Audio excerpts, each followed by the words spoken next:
It's the amazing Rico Brogna podcast with your host, Evan Roberts. It is Rico Brogna. Welcome into a new edition of the Rico.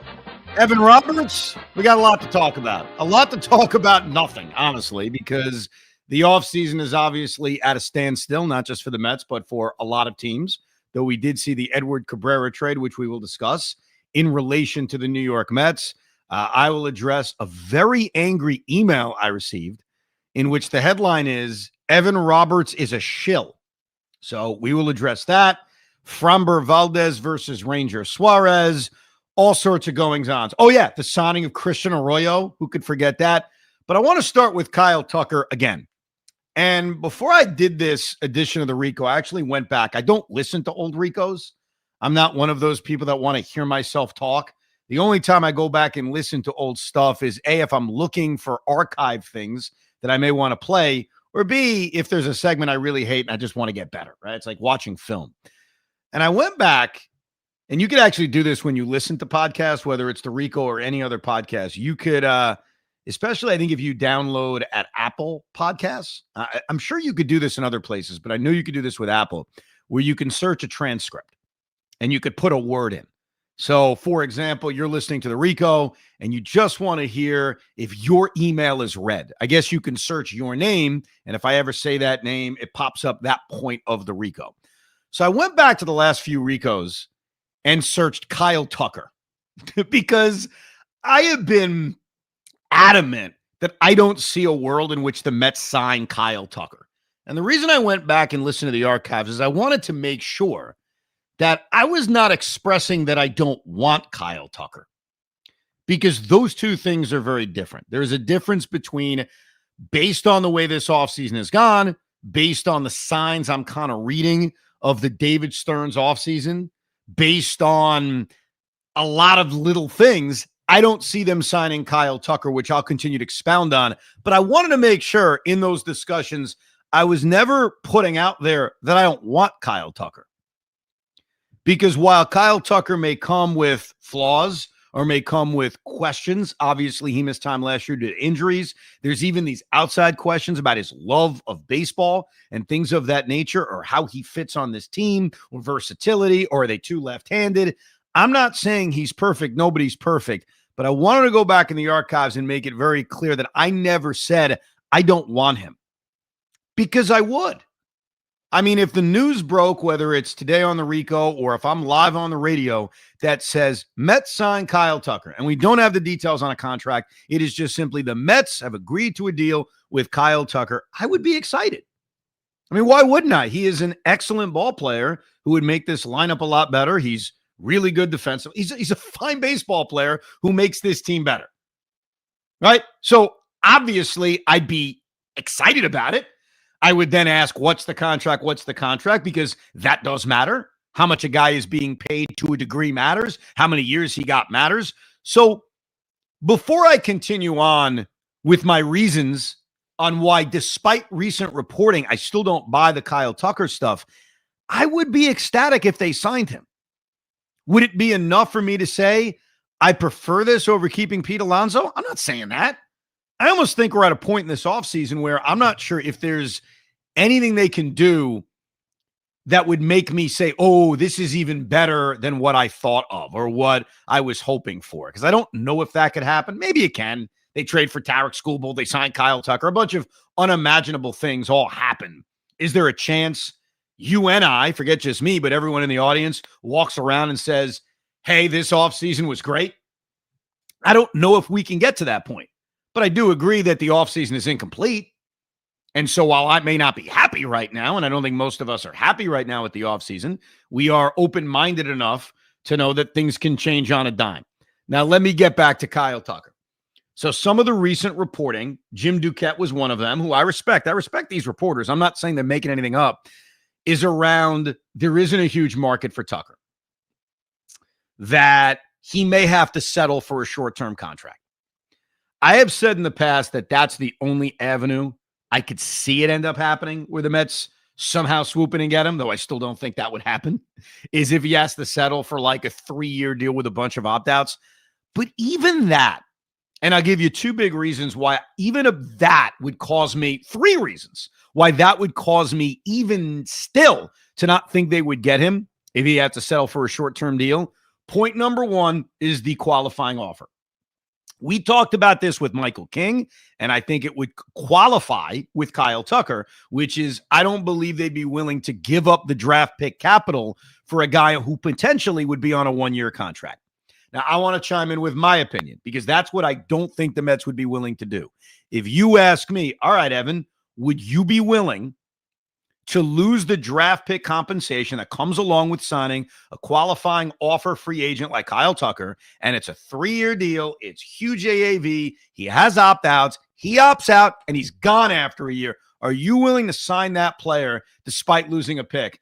I would actually say yes.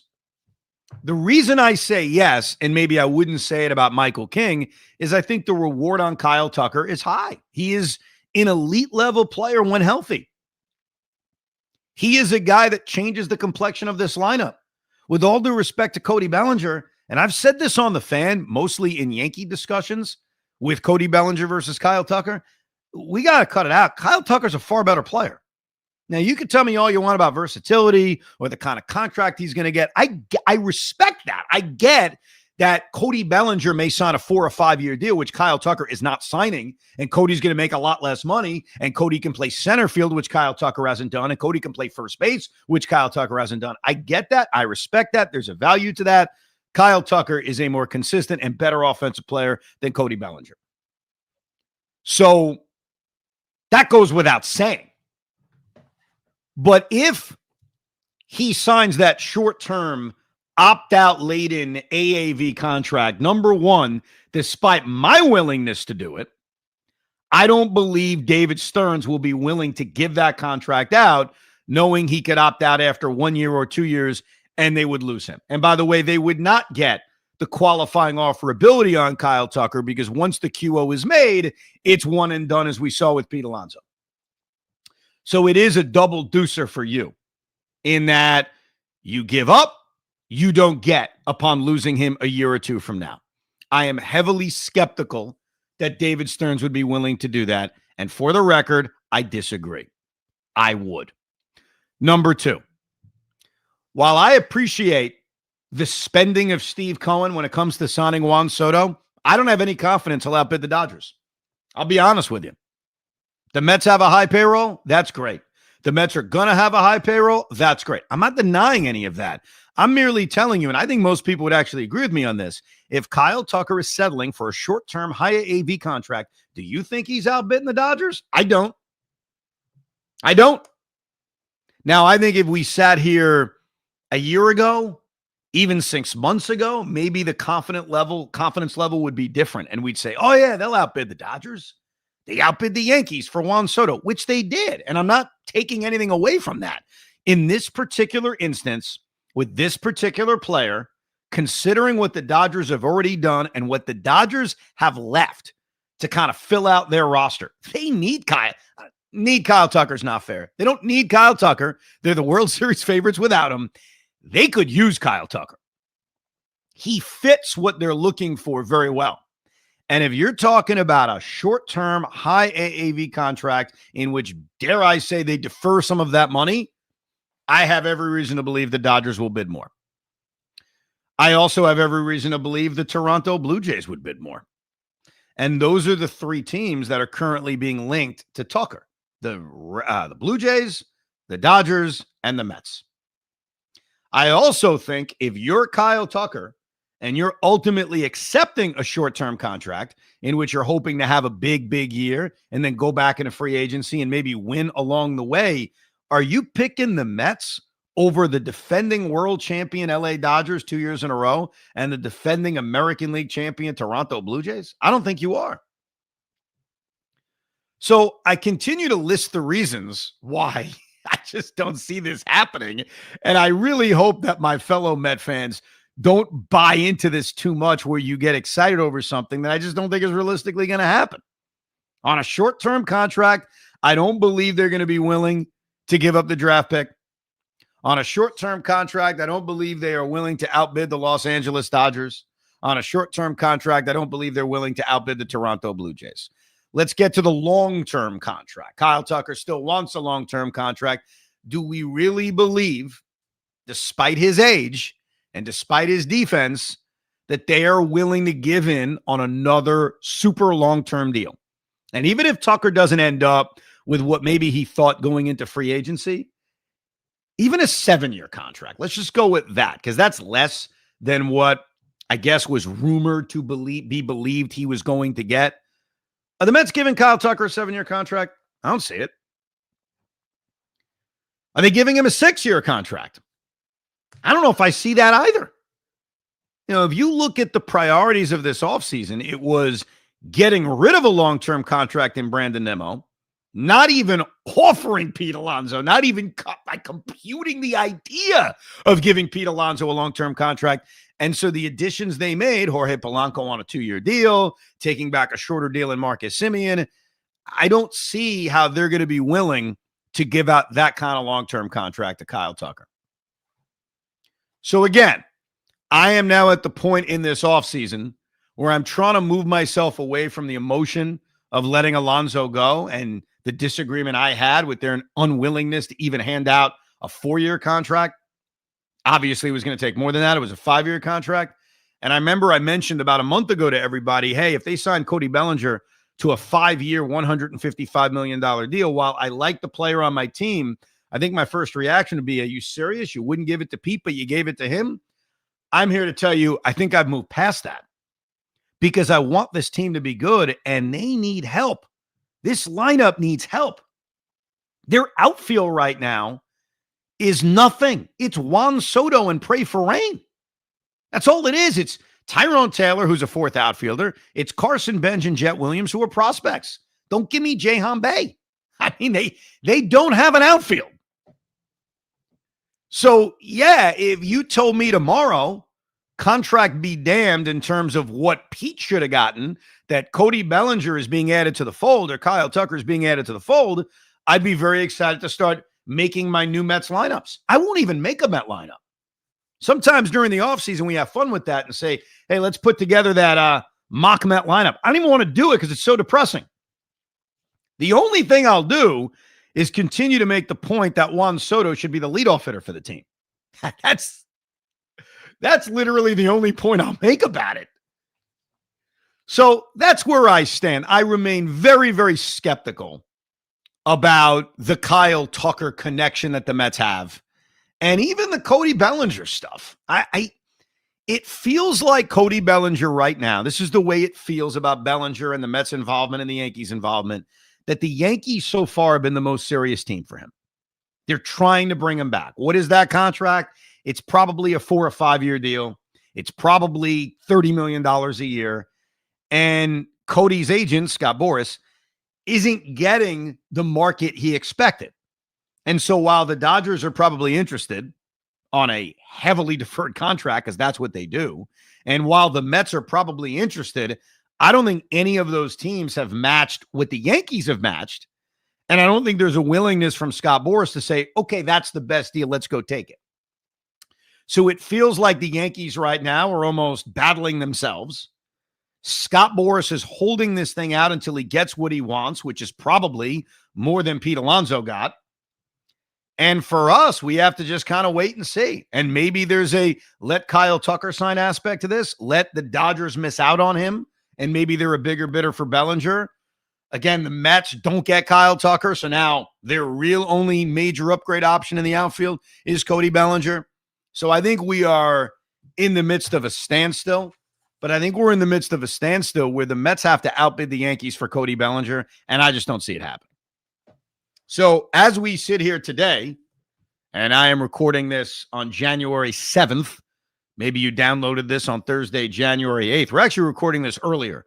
I have a new schedule. So this may be good for some people who consume us live on YouTube. It may be bad. I don't know. I can't promise they're all going to be 7 o'clock at night. They may be later at night like they traditionally have been. But we're trying new stuff. I got new hours. Hoff's got new hours. It's a new world, as they say. But as we stand here today, no matter what the date is, I have very little confidence that either of those borderline to elite level outfielders in Kyle Tucker or Cody Bellinger will be New York Mets. Let's get to the Edward Cabrera trade. I am not disappointed by the Mets not acquiring Edward Cabrera. Edward Cabrera is the kind of guy that has a huge upside because of his stuff, because of the fact he throws a 97-mile-per-hour sinker. The arm is electric. But considering what the Mets need, and I believe the Mets, and I've said this for a year and a half straight now, so I feel like I'm a broken record. I apologize. They need certainty. They don't need high-end projects. So as there were rumors, specifically with the Yankees around Edward Cabrera, I saw it. I listened to it. We had talked about Edward a few months ago in the Rico trade podcast that we did for starting pitchers. It's just not the right guy for this team. Now, when you look at what the Chicago Cubs ended up giving up because the Cubs acquired him, they gave up a top 50 prospect in Owen Cassie and then two other prospects in Edgar De Leon and Christian Hernandez. What's the equivalent? Well, that would be a top 50 prospect. So that's Carson Bench. That's Jet Williams. Let me stop you right there. And I think we'd all agree on this. Maybe most of us would agree. I am not giving up Carson Bench. Forget about the two other prospects I have to throw in. I am not giving up Carson Bench for Edward Cabrera. I'm not doing it. Does he have a high upside? Absolutely. Could he click and stay healthy, which he hasn't been able to do so far in his career? Absolutely. Can he kind of take the stuff and the control and put it all together? And it's on the table. I don't rule out how good Edward Cabrera could be, but that's the key phrase, could be. I am not comfortable, nor do I think it would have been smart to trade a Jet Williams or a Carson Bench for a could be. As I've talked about in the past, when it comes to Tarek Skubal, let's go. And that's a guy who's a rental. Edward Cabrera, you'd have a few more years left of control of. So I see this trade, and he's out of the NL East, so that's a good thing. I would have preferred him going to the Yankees because it meant the American League. He is a tough customer. But as far as my interest in a trade like that, I don't have it. Because I think the Mets have, not specifically like Cabrera, but they've got high-end potential who are questions. Can I give you an example of who fits that? Kodai Senga fits that. He does. He's high-end potential. Can he stay healthy? Which Edward Cabrera's had a problem doing. Well, if Kodai Senga's healthy, I'd argue, and I really don't have to argue it because the stats back it up, has been better at the top of his career than Cabrera's been so far. So I don't need, nor do I have a strong interest in trading for those kinds of players. Where the Mets are, they need certainty, which leads to what Buster Olney said the other day. Now, I know a lot of Met fans may not like Buster Olney, but Buster Olney speculated, educational speculation, however you want to phrase it, that the Mets will end up with either Ranger Suarez or Framber Valdez. Let's discuss. So I want certainty. I've told you that that's my priority. That's what I think this rotation needs. I think they have a lot of questions already. Clearly, Framber Valdez provides the certainty when you look at his major league career. And by the way, I think this breakdown that we're about to go through on Framber Valdez versus Ranger Suarez is very close. So before I go through all the different aspects of it, before I ultimately tell you what I prefer, I do admit that it is close. Now, from an age perspective, we have to remind ourselves Framber Valdez is 32, Ranger Suarez is 30. So we are talking about a 2-year age difference. And for the sake of this discussion, let us assume that the contracts are similar. Okay, let's assume that both Suarez and Valdez, whatever that looks like, ideally a 3-year contract, but maybe 4. Dare I say more than that, but I think we all realize if it's more than that, there's no shot in hell. David Stearns is giving it to them. But if we assume that all the contracts are the same, Framber Valdez is 2 years older. Framber Valdez has made 30 starts in 3 of the last 4 seasons. Why do I say that? Ranger Suarez has still not done that. So when it comes to innings, Framber threw 192 last year, 201 in 22, 198 in 23. You see that certainty that I think is very important. that Framber Valdez takes the baseball every 5 days. That is, like, if I'm comparing all the different aspects of these two players, he has that. Ranger Suarez doesn't have that. Last year, Ranger Suarez threw 157 innings. Was he good? Yes, he was really good. He threw 157 innings. It's almost a full season. It's not a full season. And by the way, the 157 innings he threw last year is the most of his career. So I think that point number one, reliability based on track record, goes to Framber Valdez. That's number one. Number two, let's just look at who's been better the last 3 years. In fact, let's say 4 years, because in fairness to Ranger Suarez, he didn't become like an every fifth day starting pitcher until 2022. He was almost a late bloomer because remember, early in his career, Ranger Suarez was coming out of the bullpen. He did not become a full member of the Phillies rotation until 2022 at 26 years old. So in fairness to him, let's take those last 4 years, 22, 23, 24, and 25, and let's compare it to Framber Valdez. And let's just see, hey, over the last 4 years, how does it line up? Well, number one, the reliability I just talked about obviously is on Valdez's side. He has made 121 starts in the last 4 years, which it's easy math. That's 30 starts a year. That's exactly what you're looking for. Suarez is at 104. So you're talking about a 17 start difference in 4 years. That's about 4 starts per year that Suarez doesn't make that Valdez makes.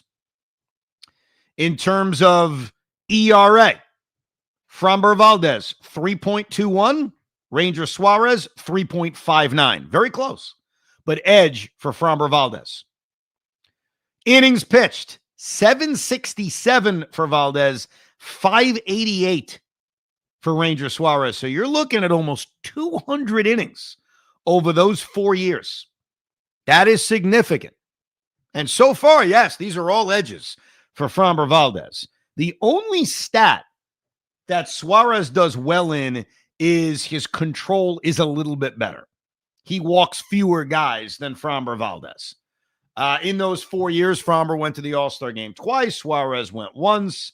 Overall, I think we would admit the edge goes to Framber Valdez.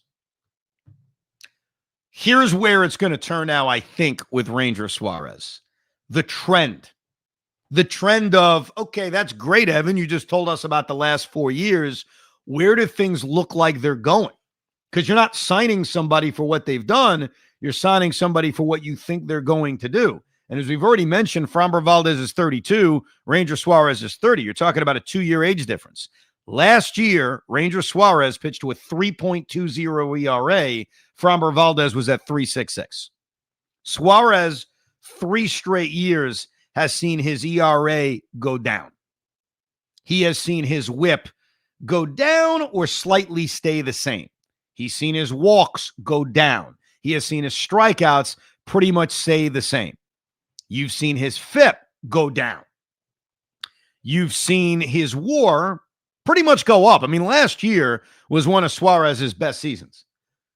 The trend on Valdez is that last year was not a great year when you look at ERA and you even look at FIP. It's slightly up. His strikeouts remain similar. His walks were up. His last 4 years are 2.82 ERA, 3.45 ERA, 2.91 ERA, and then the jump to the 3.66. So I don't think Framber Valdez is necessarily trending badly. I think last year, yes, for him is a down year, but I don't think there's enough data to tell you, oh, he's about to fall off the rooftop. Now, you have every right, we all do, to look at a man's body and say, how do I think he's going to age? Isn't that what people basically did with Pete Alonso? Framber's 5'11", 230. He's got that short, kind of pudgy look to him. Now, we've seen plenty of pitchers pitch late into their career with a little bit of girth. So does that overly concern me? Not really. What concerns me is not his height, not his weight. It's probably the amount of innings. And so the edge that I gave Valdez earlier on, which I stand by, is that he has more certainty than Ranger Suarez. That certainty also scares me because the amount of innings he's at right now at 32 is he's thrown 1,000 innings in his major league career. Ranger Suarez is about 250 innings less. And so if you buy wear and tear, if you buy the fact that it's not just age, it's not just body, it's the amount of innings you've thrown, there is some worry about Framber Valdez. The other advantage that Suarez has, and I really don't want to go nuts about this because I think the Mets have a lot of work to do. They got to be a playoff team before we worry about the playoffs. But is the playoff history. I mean, Ranger Suarez is one of the great postseason pitchers statistically we have seen. 42 innings in the playoffs, 7 earned runs, a 1.48 ERA. That's 8 starts in the postseason. Framber Valdez has a very mixed track record. He's made 16 starts. He has a 4.3 ERA. So where I put this on my ranking system is low, because ultimately I put more value in you getting me to the playoffs, you making 30 starts, than I do the track record that you have given us in a small sample size of pitching in the postseason. I don't think Framber Valdez can't handle the postseason. You know what I mean? I don't look at those numbers. Undeniably, they're not great. And really, his last bunch of postseasons have been awful. His World Series numbers are atrocious. I was looking back at his 2021 World Series. 4 2/3 innings, 12 hits, 10 runs, and 4 home runs in that series against Atlanta. So he's had some bad ones. I am not denying that, but I'm telling you that while I factor it in, I don't factor it in as high. I think the point of this exercise is that this is very close. I think Valdez clearly has the edge when it comes to their track record, but I kind of speculate and I believe that we are going to see better out of Suarez for the next 3 years than we are Valdez. What do I base it on? A little bit of baseball savant, a little bit. A lot of it's the age. Some of it is the innings. Some of it is the downish year that Valdez had last year. Some of it is Suarez having one of the better years of his career last year.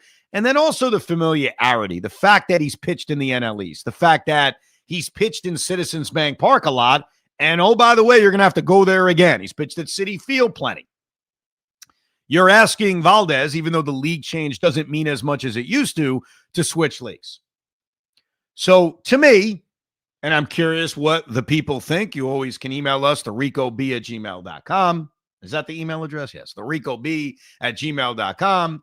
Or you can give us your comments in the YouTube right now if you're listening live. I lean towards Suarez. It is close, but that's my lean. Would I be happy if the Mets had either guy? I would. They have to improve this rotation. They haven't done anything. And I think the Mets have a chance to have a much better rotation next year with the guys that are already here. Like I expect, this is where I'll be positive because I am negative about the offense, negative about what's happened with that part of the offseason. Nolan McLean has a chance to be a stud. Sean Manaea has a chance to bounce back from last season. I mean, I'd argue he can't be worse. Clay Holmes has a chance to get even better with a second year of experience. David Peterson, if he's on this team, was pretty good for 75% of the year. And that doesn't even count the emergence of Christian Scott off injury, Brandon Sproat, Jonathan. Like they have potential in the rotation. It's not like they need bodies. They don't need bodies. They need certainty. They need reliability. I think to varying degrees, Valdez and Suarez supply that. They do. Do I think either guy is an ace? I'm a tough marker on what an ace is, and so my answer to that is no. I think for a while, Framber Valdez has been one of the more reliable pitchers in baseball, but do I put him as an ace? I do not. But to me, just one guy speaking, talking to all of you, just giving you my opinion, between the two, if Buster Olney is right, that one of those guys will end up with the New York Mets, my preference would be Ranger Suarez. I don't know if Pete can talk, so the way we're doing this is Hoff is driving home after producing the Carton Show with Craig Carton and Chris McMonagle. But if you have an opinion on it, obviously you... Oh, look at that. Here's Pete Hoff. Oh, you're still at work? Oh, my God. Poor yeah, guy. well, your Nets are going on right now. Yeah, but doesn't your show end at 7 o'clock? We went till 7:20 because that's what time the pregame starts. All right, we whatever. Got a little extra. Whatever. Who do you prefer between if this is true that the Mets will end up with either Ranger Suarez or Framber Valdez, and the contracts are pretty much going to be the same? I just laid it all out. I think it's very close. I prefer Suarez. Who do you prefer? I do prefer Ranger Suarez. I feel like there is an attitude issue maybe with Framber Valdez that I don't want to deal with. And after last year's locker room issues, I don't think we need any problems. I'm glad you brought that up. I did not bring that up. There's, I guess, a little bit of a level of concern about that, like slightly, that he can be that, crazy with his catchers if there's some miscommunication. So, yeah, I would put that as a little bit of an edge for Ranger Suarez. But, okay, that's fair enough. I'd also take Cody Bellinger over Kyle Tucker at this point in time. What? What's that face about? Why? Kyle Tucker's better. Is he? Yes. Yeah. They both had their hiccups. I mean, Cody Bellinger fell off the face of the planet for a couple of years. When has Kyle Tucker fallen off the face of the planet? And you should know, as a guy who's had him on his fantasy team his entire life. Like, when is Kyle Tucker? Did you watch him the last 2 months? Okay, he finished the season with 22 home runs and an 841 OPS. Did you watch the last 2 months? He had one home run and I'm talking about full seasons. Like, I get that he struggled at the end of the year. I don't want to minimize it. And maybe I am by what I just said. I'm talking about full sample size. When has Kyle Tucker had a season? Maybe that I should clarify. A season that was as bad as some of the bad years Cody Bellinger has had. I'm looking at Kyle Tucker's numbers. Do you know he's never had a sub 800 OPS in his entire career? Never? Yeah, he's amazing. I'm not. So then Kyle Tucker's better. He's better than Cody Bellinger. I don't know what to tell you. Well, I just don't think that they're going to go for Kyle Tucker. So I guess the Cody Bellinger is the easier contract to swallow at this point in time. It's going to be a lesser to deal with. Well, the contract thing is very different. Like, obviously, if you're saying to me, knowing how it impacts other moves, which we acknowledge, your choice is 9 years, $400 million for Kyle Tucker, or 5 years, $140 for Cody Bellinger. Okay. I mean, I get it. While Kyle Tucker is better, I don't think he's double the player. And that's what those two contracts would look like. And I do understand also the flexibility that Bellinger has.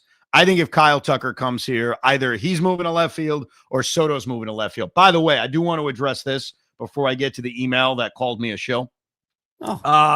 Master Flip on Twitter, who's great. He's a great Met fan. And what he does is a lot of times is there'll be an interview in Spanish and he will translate it into English. Now, at first, Master Flip, if you're listening, I didn't trust you because I don't know you. I sound like Aaron Glenn and Aaron Rodgers. You don't know me. So my wife obviously speaks Spanish. So I would say, is Master Flip telling the truth? And you are. So thank you very much. Juan Soto did an interview, and this is from Master Flip. So I want to give him all the love on this. The question was, which area of his game would he like to improve? And I'm going to read this quote as translated by Master Flip B. I'm the type of player who sets out each year to improve a specific part of my game. And thankfully, I've been able to see real progress season after season. Last year, I focused on stolen bases. And with the help of my coach, Anton, I made tremendous strides in that area. One aspect of my game that has been often questioned is my defense. This year and moving forward, I'm determined to put in the work to improve it. I'm committing to serious, dedicated effort to elevate both my game and my style of play. Defense will become a cornerstone of my development in the coming years. Some people think there's nothing left for me to improve, but the pride of a true baseball player is continuing to show something new, something different compared to the rest. Can I tell you who that sounds like? Yeah. Pete Alonso at first base.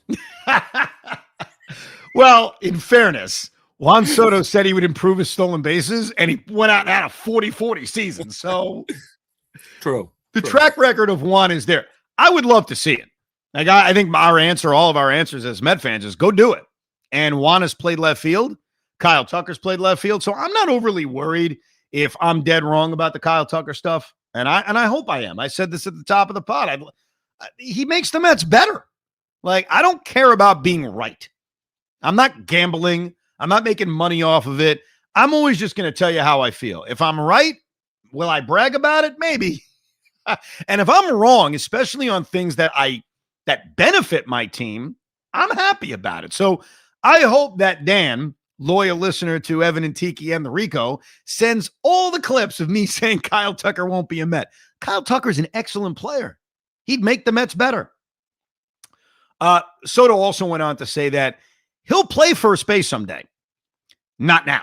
And he'll always do what's asked of him and what's best for the team. So one thing about Juan Soto, because I think over the course of the last year, the lack of big hits, the solo home runs, especially all the talk about the clubhouse and, it's Juan Soto's fault somehow. What I always heard about Juan, I heard about this before the Mets got him. I heard about it from the Yankees, and I certainly heard about it from the Mets, is that Juan Soto works harder than everybody. And I respect that. I appreciate that. No matter how much money you make or how good you are or where you are in your craft, you never stop busting your ass.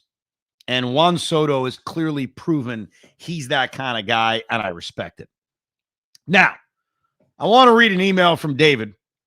David from Connecticut wrote an email in which it's entitled, Evan Roberts is a shill. And I want to read every word, and I want to respond because this hurt me. This very, very much hurt me. David writes, I debated sending this email, but after giving it serious thought, I feel it needs to be said. Evan Roberts' recent commentary has been increasingly difficult to take seriously. The abrupt shift in tone and opinion following Steve Cohen's public comments and subsequent outreach raises real concerns about consistency, independence, and credibility. Now, for the record, what he's referring to is Steve wanted to make very clear, not just with me, but with others, he was not calling the fans stupid when he talked about the whole payroll stuff. Now, I thought he was calling the fans stupid. I stand by that. When he said that's not what he meant, I am one to take one at face value. So that's what he refers to in regards to that. Now, here are the examples of me shifting on the Met offseason, which I have said over and over again has sucked so far. But here we go. Devin Williams. We were initially told it would be a failure if Devin Williams was the opening day closer. Now he's being portrayed as the next Dennis Eckersley. All right, let me stop right there, David. It was an absolute failure that they lost Edwin Diaz and Devin Williams, his replacement. Me pointing out that Devin Williams in the past has been an elite closer is not me buying in. I'll say it again. I don't want to have to say it again because I don't want the Rico to constantly be me reminding you of how pissed I am. I am not happy with what happened with Edwin Diaz. I am not happy that Devin Williams is replacing him. So you're 0 for 1.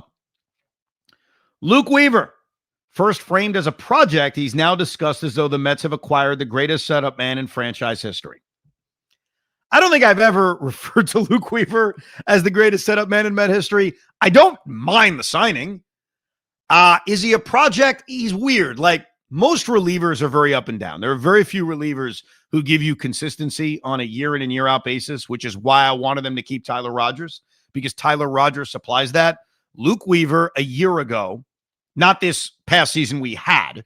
Well, you know what? Let me be fair. The first few months of 2025 before the hamstring injury, he was great. 2024, he was great. Before that, he was a failed starting pitcher. So what we're talking about with Luke Weaver is a bad few months after he came back from a hamstring issue. While I don't think he's the greatest reliever of all time, I don't hate the signing. So I don't know what to do with that second one. Number 3, Pete Alonso's defense. For years, Evans dismissed defensive metrics in favor of the eye test, arguing that those who watch know he's better than that. Now, suddenly, metrics are heavily cited when they paint Pete in a negative light. I don't really cite the metrics. What I have cited, and I started saying this in September, was that he had a bad September. And that defensively, there are guys who are better. But what I've also said, David, is the guy that's replacing him as of this podcast has never played first base. And the idea that any of us could assume he's an upgrade over Pete Alonso is absolutely disingenuous, considering he's never played the position. So we're 1 for 3. I'll give you the Luke Weaver one. Actually, now I can't give you Luke Weaver. I never thought he was the best reliever ever. Jorge Polanco. He previously didn't make sense for the Mets. Now he's a great fit despite the team already acquiring a second baseman and despite Polanco having never played first base. David, I appreciate you calling me out. What I don't appreciate is how wrong you are about everything I have said. My opinion on Jorge Polanco remains the same as it was the day they signed him. He is a good ball player. He's a nice bat. And if you tell me he's the DH and will shift around defensively, I'm okay with it. If he's the first baseman, I have a problem with it. Now, I've been told by many, and I don't mean insiders, I mean by you people, Met fans, the Ricoers, Evan, admit it. He's going to play first base. Well, I'm not going to admit it until he does. And if he does, I don't like it. Fans are not asking for blind negativity, but we're asking for honesty, consistency, and independent analysis. I don't like the offseason, David. I'm not happy. Now, what may confuse you a little bit, and Sean Morash is very similar in this regard. Joe is not. I love Joe B. We are different in this regard. I have made my opinions very clear. I have a platform on Sports Talk Radio. I have a platform right here on the Rico where I am pissed about what happened with Edwin Diaz and Pete Alonso. I have made that abundantly clear. I have not accepted it. I have not said, oh, actually, maybe we're back. I haven't done any of that. But I remember about 3 pods after the midweek massacre, as we are now calling it, there was an emailer, the opposite of David, saying, Evan, you got to stop. It's over. They're not here. You got to move on. And so what I am trying to do with these podcasts, whether it's earlier in this edition talking about Kyle Tucker and if I'd want him on the team, or Ranger Suarez versus Framber Valdez or Cody Bellinger, is I've made clear I'm not happy, but I'm not giving up as a Met fan. I'm not giving up on the offseason. I have to continue to talk about what I think would be best for the team. But right now, this offseason sucks. It's a D. So with all due respect, David, I don't know what you think you're hearing that makes you think I'm happy, that makes you think I'm flipping on all these things. I'm not. Me saying that Devin Williams has had a good career as a closer, and I hope, keyword I hope, he gets back to that level, is not the same as me saying I'm glad he replaced Edwin Diaz. I'm not. I'm pissed at the way they handled those negotiations. And I continue to fundamentally disagree with this owner and this team president on their value of Pete Alonso. With that said, I do appreciate the email, because what I love about emails, even if I disagree, is it allows me to make these points in case there's anybody out there who's like, yeah, Evan's tone is acceptance. Well, a part of why it's acceptance is that it's over. Like, there's nothing I can do anymore about it. I've had to do it with DeGrom. I've had to do it with Alonso. I've had to do it with Diaz. Dude, it sucks. I'm not happy. But I also know as we continue through this offseason, we got to talk through it. And we got to talk about what they should do, because at the end of the day, there's going to be a Rico on opening day. There's going to be a Rico in spring training. There's going to be a Rico if they're 30-70. I'm a fan. I watch all the games. I want them to be good. And what I really want is to be wrong.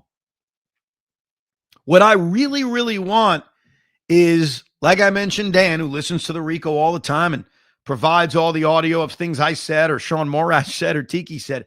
I want him to remind me about how negative I was about this offseason when we are at a goddamn parade in October. That's what I want. So it's weird as a sports fan, because I love Beningo. I love talking to him. He's one of the great fans. We are different. He will not give up how pissed he is about Alonso. And like, if I asked him, like the next time he came on the fan, I said, hey, Joe, what do you think of Kyle Tucker? I don't even think he'd answer it. I think he'd go back to Alonso. And I respect that. And I think there are Met fans who are going to do that. I try as a fan to make my opinion clear. I am not happy. And now we move on and we adjust. So that's where I'm at on that. But thank you very much for the email, David, even though you pissed me off. And I wrote him back too. Anyhow, here's an email from John. He's got an idea about fixing the MLB offseason because we are sitting here in the middle of January and there has been a slowdown really since the holidays. John writes, Evan, this is a bit of a long email, but I think it's an excellent and simple proposal to fix the pace of the MLB offseason. Without getting into too much detail, a hard deadline is a bad idea because it provides too much leverage to the owners. I want to stop you right there. I was listening, Hoff, to the show with Craig and Big Mac. And by the way, you know I love both guys, and I think the show has sounded fantastic for the first few days. But when Craig brings up, well, Rob Manfred offered the players a hard deadline, and they said no. They said no because a hard deadline with nothing else is restrictive to the players. It benefits the owners. So don't make it out like, oh, the owners and Rob Manfred are so good. They tried to fix baseball, but Tony Clark and the players are selfish. Stop with that.